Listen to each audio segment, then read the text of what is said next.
So I just unintentionally picked up a little production trick inside one of Freddie Gen's live streams in this song right here. Absolutely ridiculous.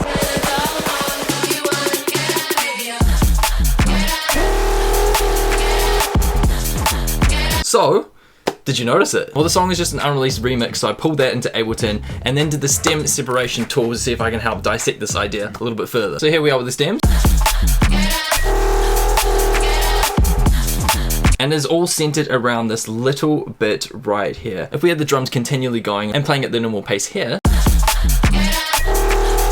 so the drums are still playing here, it's groovy, it's banging, etc, etc, but this little intentional gap of like snare hit, nothing else. We're giving all the attention because nothing else is playing. It's that main bass, that foghorn kind of. So it just slaps you in the face. There's nothing else to focus on in the mix.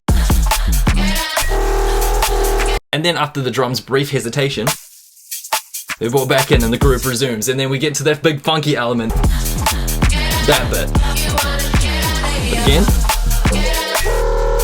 And it also kind of gives you the illusion that the bass is just so powerful it blocks out everything else in the mix. And to kind of prove this theory, I made my own little examples. So I muted this bass and introduced my own little foghorn here. Exact same moment, different bass, see if it works.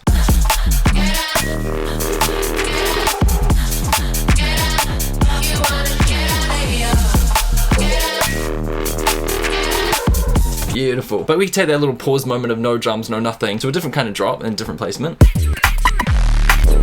So then you start to ask yourself, if I want to strip away all the elements and just focus on one thing, what kind of bass do I want to really stand out here?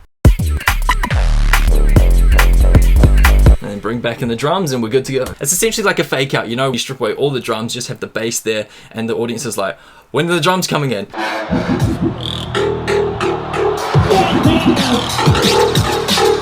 It's essentially, oh, when are we getting back to normal? But it's a brief moment. Anyways, I thought that was a cool trick to share.